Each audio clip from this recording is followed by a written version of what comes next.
حضرت عیسیٰ کی گواہی کا منظر دیکھنے کے بعد ہم دونوں نے حوض کی طرف بڑھنا شروع کر دیا۔ میں نے راستے میں صالح سے پوچھا، حضرت عیسیٰ نے جو سفارشی کلمات کہے تھے، یعنی اگر تو انہیں بخش دے تو تو غالب اور حکمت والا ہے، کیا ان الفاظ کا کوئی اثر نہیں ہوا؟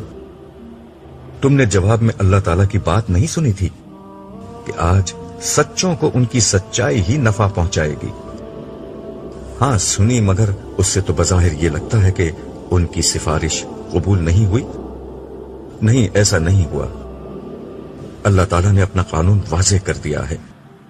قانون یہ ہے کہ پیغمبر کی لائی ہوئی تعلیم کو سچ تسلیم کرنا اور اپنے عمل سے اس کی تصدیق کرنا کامیابی اور نجات کی بنیادی شرط ہے۔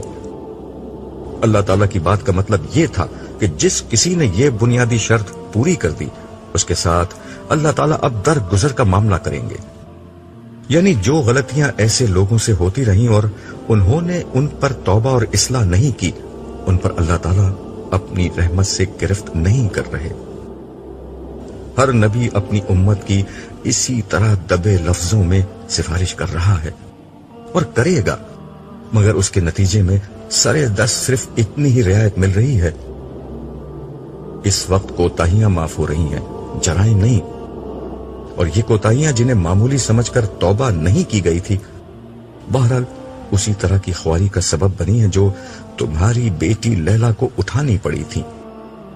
باقی جن لوگوں نے ہمہ وقت ایمان و عمل، صالح اور توبہ اور اصلاح کا مستقل رویہ اختیار کیے رکھا، وہ تو اول وقت ہی سے عافیت میں ہیں، اور جن لوگوں نے مستقل نافرمانی اور بڑے گناہوں کی راہ اختیار کی، وہ اس وقت بدترین سختی کا شکار ہیں۔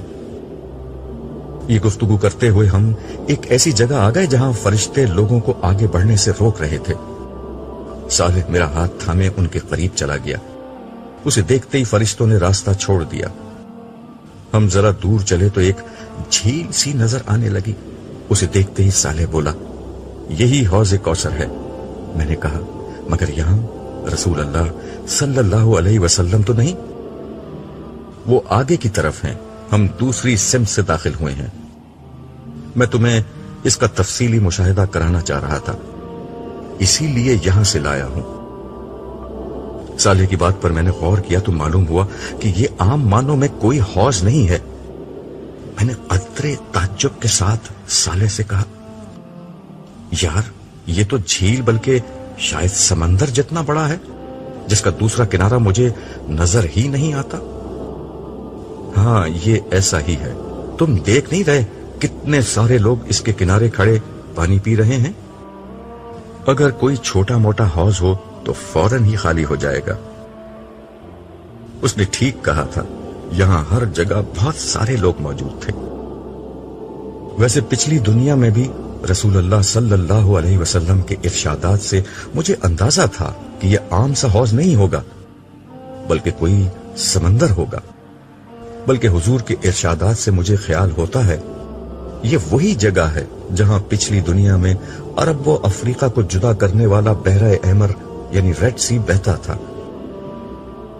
میں نے اپنے اس اندازے کا اظہار صالح سے کیا تو وہ بولا، بڑی حد تک یہ اندازہ ٹھیک ہے۔ زمین پھیل کر گرچہ بہت بڑی ہو چکی ہے، مگر یہ کم و بیش وہی جگہ ہے۔ اس کا مطلب ہے کہ میدان حشر سرزمین عرب میں برپا ہو رہا ہے۔ ہاں تمہارے اندازے ٹھیک ہیں۔ میں خاموشی سے سوچنے لگا، کیسا وقت تھا وہ جب دنیا آباد تھی، لوگ اس وقت دنیا کے ہنگاموں میں گم تھے۔ کاش انہیں اندازہ ہو جاتا کہ اصل دنیا تو موت کے بعد شروع ہونے والی ہے۔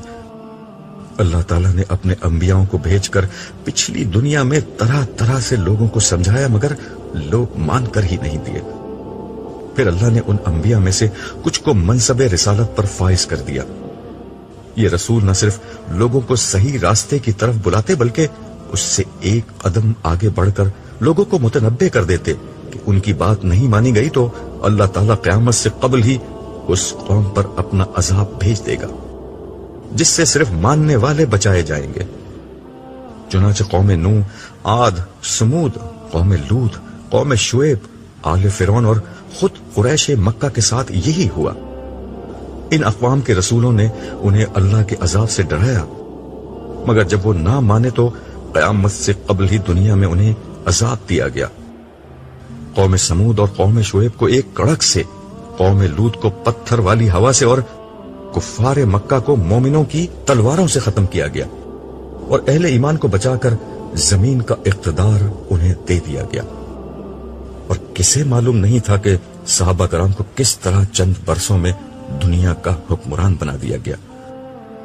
یوں سزا و جزا کا ایک دنیاوی نمونہ اس طرح قائم کیا گیا کہ کوئی شخص بھی اس کا انکار کرنے کی طاقت نہیں رکھتا۔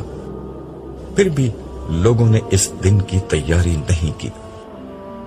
سب سے بڑھ کر اسی مڈل ایسٹ کے علاقے میں جہاں آج حشر برپا ہے، 4000 برس تک آل ابراہیم کی شکل میں ایک قوم کے ساتھ مستقل سزا و جزا کا معاملہ کیا گیا۔ اولاد ابراہیم کی 2 شاخوں یعنی بنی اسماعیل اور بنی اسرائیل کے ساتھ اللہ کا قانون یہ رہا کہ اگر وہ فرما برداری کرتے تو خدا کی رحمت انہیں دنیا میں نوازتی، اور نافرمانی کرتے تو دنیا میں قومی حیثیت میں سزا پاتے۔ بنی اسرائیل کو اپنی تاریخ میں اپنے جرائم کی پاداش میں 2 دفعہ عظیم تباہیوں کا سامنا بطور سزا کرنا پڑا۔ ایک دفعہ عراق کے بادشاہ بخت نصر کے ہاتھوں اور دوسری دفعہ رومی جنرل ٹائٹس کے ہاتھوں ان پر تباہی نازل کی گئی۔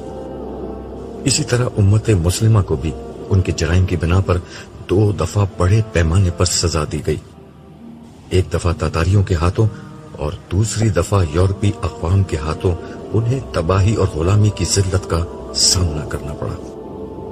اس سزا کے ساتھ جب کبھی وہ توبہ اور رجوع کرتے تو ان پر حکومت و انعامات کے دروازے کھل جاتے۔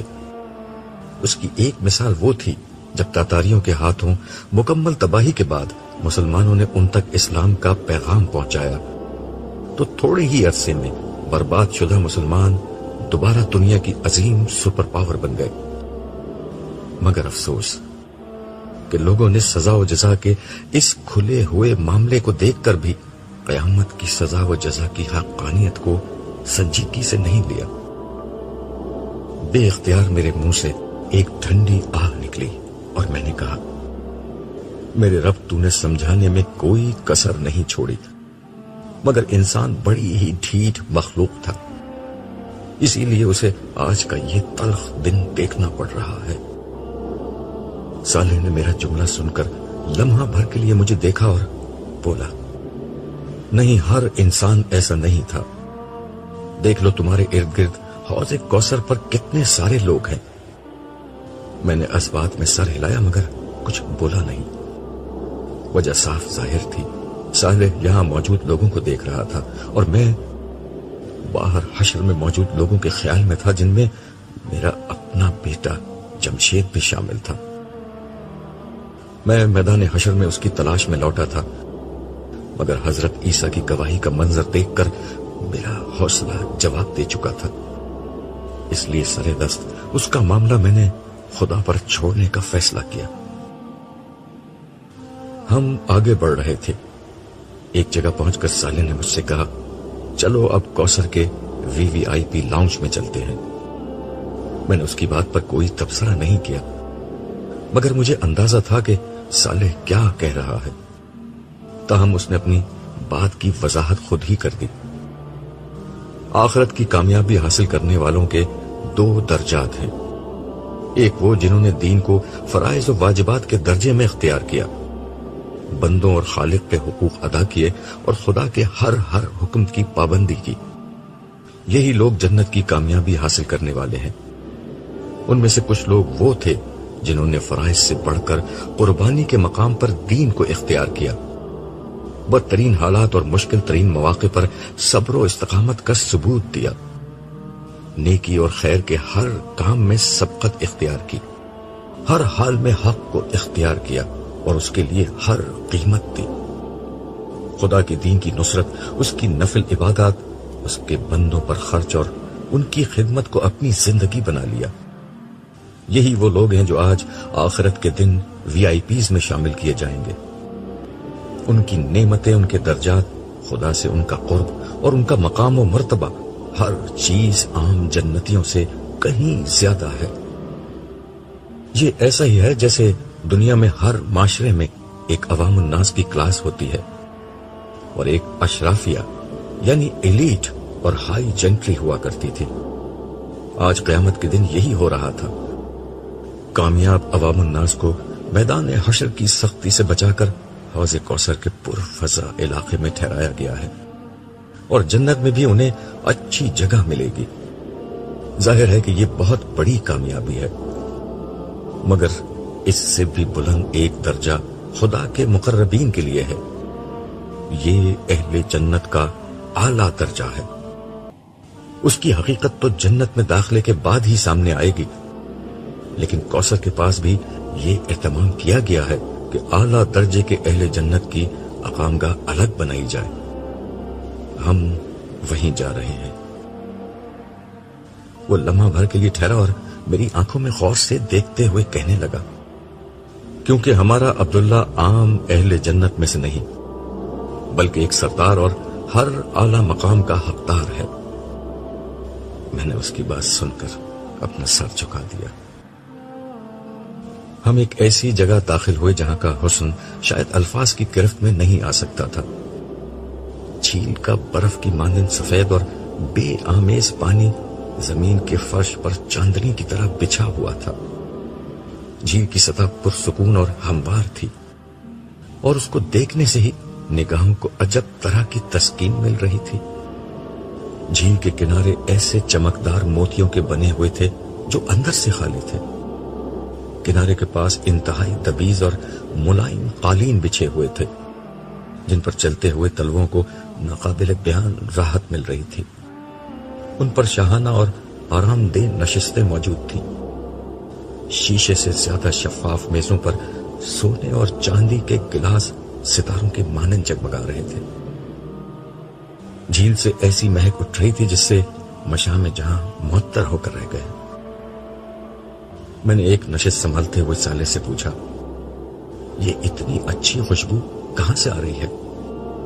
حوض کی تہ میں جو مٹی ہے وہ دنیا کی کسی بھی خوشبو سے زیادہ معطر ہے، اسی کا یہ اثر ہے۔ سالے نے جھیل سے ایک گلاس بھرا اور میرے سامنے رکھتے ہوئے کہا، مزے کرو۔ میں نے ایک گھونٹ لیا۔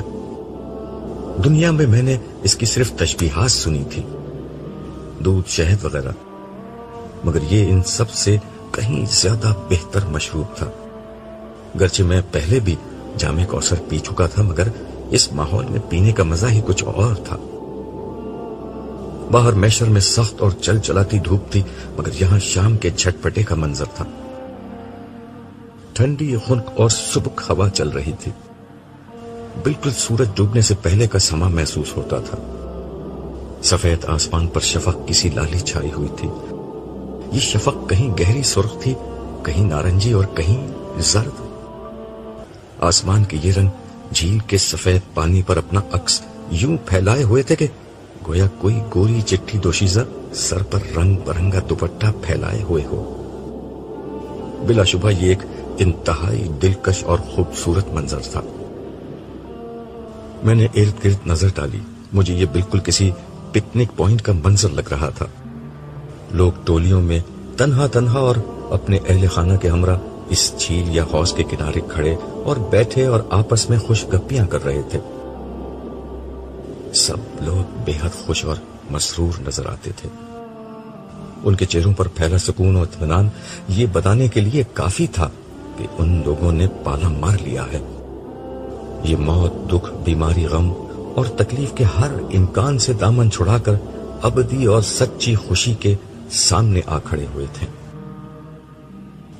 ختم نہ ہونے والی کامیابی، مان نہ پڑنے والی خوشی، کم نہ ہونے والی لذتیں، فنا نہ ہونے والی زندگی اور واپس نہ لی جانے والی آسائشیں آج ان کے قدموں میں تھی۔ کتنی کم محنت کر کے کتنا زیادہ صلہ ان لوگوں نے پا لیا تھا۔ اس کامیابی کا جشن مناتے ہوئے ان کے قہقہوں کی آوازیں دور دور تک سنی جا رہی تھیں۔ ان کے چہروں کی مسکراہٹیں ہر طرف بہار بن کر چھا رہی تھیں۔ انہیں دیکھ کر مجھے اپنے بیوی بچوں کا خیال آیا۔ صالح نے میرا خیال میرے چہرے پر پڑھ لیا اور بولا، آؤ چلو لگے ہاتھوں تمہیں تمہارے گھر والوں سے بھی ملوا دیتے ہیں، انہیں بھی یہیں بلوا لیا گیا ہے۔ مجھے سب سے پہلے لیلا نے دیکھا۔ وہ باقی گھر والوں کے ساتھ حوض کے کنارے ایک نشست پر بیٹھی تھی، مگر شاید اس کی متلاشی نگاہیں مجھے ہی ڈھونڈ رہی تھیں۔ اس نے مجھے دور سے دیکھ لیا تھا۔ وہ نشست سے اٹھی اور دوڑتی ہوئی میرے پاس آئی اور مجھ سے لپٹ گئی۔ وہ کچھ بول نہیں رہی تھی، بس روئے جا رہی تھی۔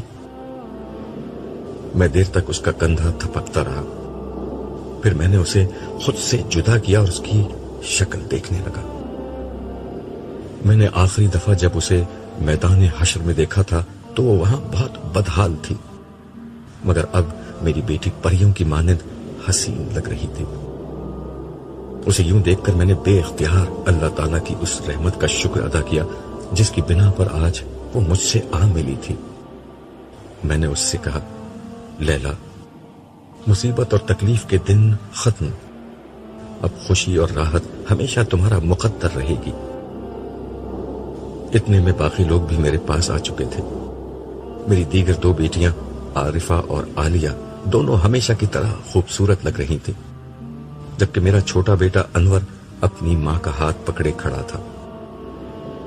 میں نے سارے بچوں کو گلے لگایا، پھر ان سے کہنے لگا، میرے بچوں، مجھے تم پر فخر ہے۔ تم نے دنیا کی رنگینیوں کے اوپر اپنے رب کے وعدوں کو ترجیح دی۔ تم نے حقیر دنیا کے عارضی فائدوں کو چھوڑ کر ہمیشہ کی زندگی کا انتخاب کر لیا۔ آج تمہاری ابدی کامیابی کا دن ہے۔ آؤ اس دن کی کامیابی کا آغاز جام کوثر ایک ساتھ پی کر کریں۔ یہ کہتے ہوئے میں قریبی موجود ایک نشست پر بیٹھ گیا۔ باقی لوگ بھی میرے ارد گرد بیٹھ گئے۔ میں نے بیٹھتے ہی لیلا سے کہا، بیٹا میں تمہاری روداد سننا چاہتا ہوں، مگر پہلے انور، عالیہ، عارفہ، تم بتاؤ، تم لوگ خیریت سے اپنی ماں تک پہنچ گئے تھے؟ تینوں نے ایک ہی جواب دیا کہ وہ اول وقت ہی سے محفوظ تھے اور مختلف فرشتوں نے روز حشر کے آغاز ہی پر انہیں بحفاظت عرش کے سائے تلے پہنچا دیا تھا۔ ان کے بعد لیلا بولی، ابو میں نے بہت مشکل وقت دیکھا ہے۔ میں سور کی آواز سن کر جب قبر سے نکلی تو عجیب وحشت کا عالم تھا۔ سب لوگ ایک ہی سمت بھاگے جا رہے تھے۔ اس وقت کسی کے جسم پر بھی کپڑے نہیں تھے، مگر خوف، دہشت اور پریشانی کا عالم یہ تھا کہ کوئی کسی کو نہ دیکھ رہا تھا اور نہ کسی کو اپنی بے حجابی کی پرواہ تھی۔ میں نے آپ سب لوگوں کو بہت تلاش کیا، مگر آپ لوگوں کا کوئی اتا پتہ نہ تھا۔ لاچار ہو کر میں بھی اسی سمت دوڑنے لگی جس سمت سب لوگ بھاگے جا رہے تھے۔ خبر نہیں اس حال میں مجھے چلتے چلتے کتنا وقت گزر گیا۔ لگتا تھا کہ ہر کسی کو ایک منزل پر پہنچنے کا جنون سوار ہے۔ لوگ دہشت زدہ تھے، پریشان تھے، مگر مجبور تھے کہ ایک ہی سمت بھاگتے چلے جائیں۔ میں نے اس کی بات کاٹ کر کہا، یہ سور اسرافیل کا اثر تھا کہ ہر شخص میدان حشر کی طرف دوڑنے پر خود کو مجبور پاتا تھا۔ لوگ دنیا کے کسی حصے میں بھی تھے، مگر سب کا رخ ایک ہی سمت کر دیا گیا تھا۔ جی ہاں ابو، آپ ٹھیک کہہ رہے ہیں، سب لوگ ایک ہی سمت میں جا رہے تھے۔ چلتے چلتے میرے پاؤں میں چھالے پڑ گئے، ان سے خون نکلنے لگا۔ تھکن سے جسم ٹوٹ رہا تھا، مگر اندر کوئی چیز تھی جو رکنے نہیں دیتی تھی۔ پیاس کے مارے حالت خراب تھی، مگر پانی کا قطرہ تک کہیں نہیں ملا۔ بلا کی گرمی تھی، مگر کہیں کوئی درخت اور سایہ نہ تھا۔ ابو سارے راستے سوائے چٹیل میدان کے کچھ نہیں ملا۔ پہاڑ، دریا، سمندر، درخت، کھائی، غرس، نہ کوئی نشیب تھا نہ فراز۔ کیا بتاؤں کیسا اذیت ناک سفر تھا۔ دنیا ہوتی تو میں تھک کر گر جاتی، مر جاتی، مگر یہاں تو نہ گرنا نصیب میں تھا نہ مرنا۔ ناچار دوڑتی رہی۔ پھر کیا ہوا؟ انور نے تعصف آمیز لہجے میں دریافت کیا۔ اسی طرح چلتے چلتے نہ جانے کتنے عرصے میں میدان حشر تک آ پہنچی۔ مگر یہاں ایک دوسری مصیبت انتظار کر رہی تھی. ہر جگہ عجیب خوفناک فرشتے گھوم رہے تھے. ان کی شکل دیکھ کر ہی ڈر لگ رہا تھا. میرے ساتھ تو انہوں نے کچھ نہیں کیا، مگر دوسروں کو وہ بے دردی سے مار رہے تھے. مگر مار پیٹ کا یہ منظر دیکھ کر ہی میری جان نکلی جا رہی تھی. آسماں تمہیں کہاں ملی؟ میں نے دریافت کیا. وہ بھی میدان حشر میں مجھے ایک جگہ روتی پلکتی مل گئی. ابو وہ بڑے ناز و نعم میں پلی ہوئی لڑکی تھی. اس کی حالت دیکھ کر تو میں اپنی پریشانی بھول گئی. اس کے بعد ہم دونوں ساتھ ساتھ رہے کہ کچھ حوصلہ بلند رہے. مگر آپ سے ملنے کے بعد اس کا حوصلہ اور نجات کی امید بالکل دم توڑ گئی. عالیہ نے پوچھا، آخری دفعہ وہ تمہیں کہاں ملی تھی؟ جب سجدے کا حکم ہوا تھا میں سجدے میں چلی گئی. اس وقت وہ میرے برابر میں تھی، مگر وہ سجدے میں نہیں جا سکی. وہ دنیا میں ہمیشہ یہی کہتی تھی کہ اللہ کو ہماری عبادت، ہماری نماز کی کوئی ضرورت نہیں. اگر ہے بھی تو وہ بہت معاف کرنے والا ہے، وہ ہمیں بھی معاف کر دے گا. وہ روزہ یہ کہہ کر چھوڑتی تھی کہ میری خوبصورت جلد خراب ہو جائے گی. تم سجدے سے اٹھی تو وہ کہاں تھی؟ عارفہ نے پوچھا. وہ میرے برابر ہی میں تھی، مگر جب اللہ تعالیٰ نے حکم دیا کہ ہر 1000 میں سے 999 لوگوں کو الگ کیا جائے تو فرشتے اسے گھسیٹتے ہوئے میرے پاس سے لے گئے. پھر مجھے حساب کتاب کے لیے اللہ تعالیٰ کے حضور پیش کر دیا گیا. وہاں کیا ہوا؟ اس دفعہ نائمہ نے دریافت کیا. مجھے تو لگ رہا تھا کہ اب اللہ تعالیٰ میرے نامہ اعمال میرے بائیں ہاتھ میں پکڑا کر مجھے عذاب کے فرشتوں کے حوالے کر دیں گے. مگر میں قربان جاؤں اپنے رب کی رحمت کے. اس نے بڑا کرم کیا. مجھ سے ایمان، عبادات کے متعلق سوالات ہوئے. میں نے بتا دیا کہ میں ہر بات پر ایمان رکھتی تھی اور ساری عبادات بھی کرتی تھی. ہر موٹے موٹے اخلاقی معاملات، صلہ رحمی اور حقوق العباد کا سوال ہوا. میں نے ان کا جواب بھی دے دیا. اس کے بعد مجھے یہ اندیشہ ہوا کہ اللہ تعالیٰ عام زندگی میں کی جانے والی نافرمانی اور گناہوں سے متعلق متعین سوال نہ کر لیں. لیکن اس کے بعد انہوں نے مجھ سے کوئی سوال ہی نہیں کیا. اس پر میں نے کہا، لیلا بیٹا، اگر اللہ تعالیٰ تم سے اگلا سوال کر لیتے تو تم ماری جاتی. وہ جس کو معاف کرنے کا فیصلہ کر دیتے ہیں اس سے کوئی ایسا سوال نہیں کرتے جس کا جواب نفی میں آنا یقینی ہو. یہ کام صرف ان لوگوں کے ساتھ ہونا ہے جن کو پکڑنا مقصود ہوتا ہے. انہوں نے تم سے صرف وہ پوچھا جس کا صحیح جواب تمہارے نامہ اعمال میں موجود تھا. باقی تمہارے گناہ گرچہ نامہ اعمال میں موجود تھے مگر انہوں نے جان بوجھ کر نظر انداز کر دیے. ہاں ابو، انہوں نے ایک بات مجھ سے آخر میں کہی تھی، وہ یہ کہ تم عبداللہ کی بیٹی ہو، تمہیں تو اس کے ساتھ ہی ہونا چاہیے. اس کے بعد انہوں نے فرشتوں سے کہا کہ اس کا نامہ اعمال دائیں ہاتھ میں دے کر اس کو اس کے گھر والوں کے پاس بھیج دو. اس وقت میری خوشی کا جو عالم تھا میں اسے بیان نہیں کر سکتی. صالح جو میرے برابر ہی میں بیٹھا تھا اس کی بات سن کر کہنے لگا، تمہاری بخشش عبداللہ کی وجہ سے نہیں ہوئی ہے، البتہ تمہارے درجات تمہارے والد کی وجہ سے بلند ہو گئے ہیں. تم اس وقت حوض کوثر کے VIP لاؤنج میں بیٹھی ہو. جانتی ہو تم پر اور تمہارے بھائی بہنوں اور والدہ پر یہ مہربانی صرف تمہارے باپ عبداللہ کی وجہ سے ہے. یہ اللہ تعالیٰ کی خصوصی عنایت ہے کہ کامیاب لوگوں میں سے جس شخص کا درجہ سب سے بلند ہوگا اس کے قریبی اعضاء کو اللہ تعالیٰ اس کے ساتھ جمع کر دیں گے. اس پر عالیہ نے کہا، جب بھی ہم بھائی بہنوں کے خاندانوں کے کسی فرد کو یہاں آنے کی اجازت نہیں ملی، صرف ہم بہن بھائیوں اور امی کو فرشتوں نے یہاں آنے دیا ہے. باقی لوگ بھی یہاں ہیں مگر انہیں پیچھے ٹھہرایا گیا ہے.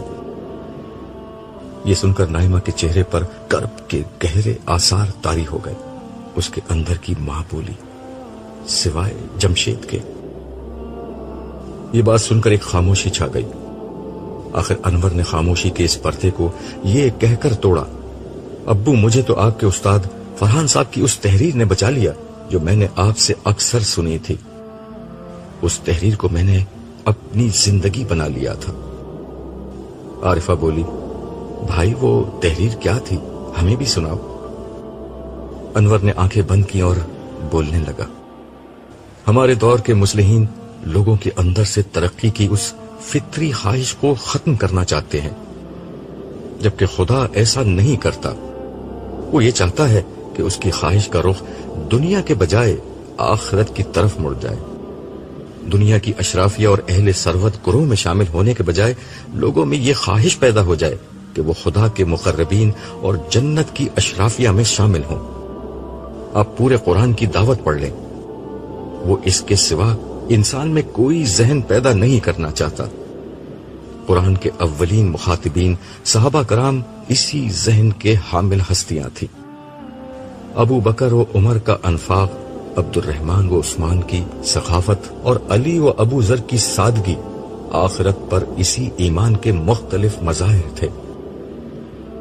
آخرت پر ایمان آدمی میں جو تبدیلی لاتا ہے، اسے سمجھنے کے لیے قرآن کی اس آیت کو ملاحظہ فرمائیے۔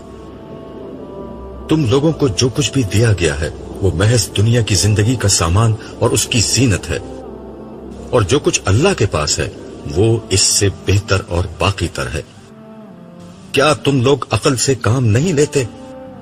بھلا وہ شخص جس سے ہم نے اچھا وعدہ کیا ہو اور وہ اسے پانے والا بھی ہو، کبھی اس شخص کی طرح ہو سکتا ہے جسے ہم نے صرف حیات دنیا کا سر و سامان دے دیا ہو، اور پھر وہ قیامت کے دن سزا کے لیے پیش کیا جانے والا ہو؟ القصص 60 تا 61۔ آپ اندازہ کریں، جس شخص کے دل میں صرف اس ایک آیت پر پکا یقین ہو، اس کی زندگی کس طرح گزرے گی۔ ایسا شخص مال کماتے وقت خدا کی اس نافرمانی کا خطرہ نہیں مول لے سکتا جس کا نتیجہ جہنم کی آگ ہے۔ اس کے مال کا بہترین مصرف اپنی ضروریات پوری کر کے آخرت کی ابدی اور زیادہ بہتر زندگی کی آزمائش و زیبائش ہوگی۔ وہ دنیا میں کسی بھی نعمت کے حصول کے لیے آخرت کو کبھی خطرے میں نہیں ڈالے گا۔ وہ دنیا کے گھر سے پہلے آخرت کے گھر کی فکر کرے گا، اور دنیا کی گاڑی سے پہلے آخرت کی سواری کی سوچے گا۔ اخلاق باختہ عورتوں کے اریاں اور نیم اریاں وجود پر نگاہ ڈالنے کی وقتی لذت کے لیے وہ ان حوروں سے محرومی گوارا نہیں کرے گا جن کا چاند چہرہ، حسن دلکش اور ابدی شباب کبھی نہیں ڈھلے گا۔ گھر والوں کی ضروریات اور خواہشات اسے کبھی کسی ایسے راستے پر نہیں لے جا سکتی جو آخرکار جہنم کی دہلیز تک جا پہنچتا ہو۔ بیوی بچوں سے اس کی محبت اسے مجبور کرے گی کہ وہ انہیں بھی جنت کے راستوں کا مسافر بنائے، ان کی تربیت کرے، انہیں وقت دے، انہیں بتائے کہ جینا تو صرف آخرت کا جینا ہے، کامیابی تو صرف جنت کی کامیابی ہے، یہ دنیا دھوکے کے سوا کچھ نہیں۔ جہاں ہم سے پہلے بھی بے گنتی لوگوں کا امتحان ہوا اور ہمارا بھی امتحان ہو رہا ہے، چند برسوں کی بات ہے، نہ ہم رہیں گے نہ امتحان کے یہ صبر آسمان لمحے۔ کچھ ہوگا تو خدا کی رحمت ہوگی، اس کی جنت ہوگی، ختم نہ ہونے والی نعمتیں ہوں گی، عزت و اکرام کی رفتیں ہوں گی، لہجوں میں وقار ہوگا، چہروں پر نکھار ہوگا، صالحین کی پاکیزہ قربت ہوگی، دوست احباب کی پر لطف صحبت ہوگی، ہیرے جواہرات کے محلات ہوں گے، مشک و عنبر کے باغات ہوں گے، سندر و حریر کی آرائش ہوگی، یاقوت و مرجان کی زیبائش ہوگی، دودھ اور شہد کی نہریں ہوں گی، مائے مصفہ کی لہریں ہوں گی، سونے چاندی کے شجر ہوں گے، آب و شراب کے ساغر ہوں گے، فرشتوں کے سلام ہوں گے، مرغ و ماہی کے طعام ہوں گے، غرض عیش و سرور اور حور و ختام کی یہ ابدی دنیا، آب و شراب اور قصر خیام کی یہ ابدی دنیا، جاہ و حشم اور لذت و انعام کی یہ ابدی دنیا، چین و سکون اور لطف و اکرام کی یہ ابدی دنیا، وہ دنیا ہوگی جہاں کوئی دکھ نہ ہوگا، کوئی غم نہ ہوگا، کوئی مایوسی نہ ہوگی، کوئی پچھتاوا نہ ہوگا، کوئی محرومی نہ ہوگی، کوئی محدودیت نہ ہوگی۔ بد نصیب وہ نہیں جسے فانی دنیا نہیں ملی، بدنصیب وہ ہے جسے یہ ابدی دنیا نہیں ملی۔ اس آخری بات پر انور کی آواز بھرا گئی۔ اسے شاید اپنے بھائی جمشید کا خیال آ گیا تھا، مگر اسے معلوم نہ تھا اس نے یہ تحریر سنا کر میرے لیے جمشید کے صدمے کے ساتھ میرے استاد فرحان صاحب کا صدمہ بھی جمع کر دیا ہے۔ میں نے دل میں سوچا، شاید میدان حشر میں بھی ہمیں کچھ نہ کچھ غم دیکھنے ہی ہیں۔ یہ صرف جنت ہی ہے جہاں داخلے کے بعد ہر غم اور ہر پریشانی ہمیشہ کے لیے ختم ہو جائے گی۔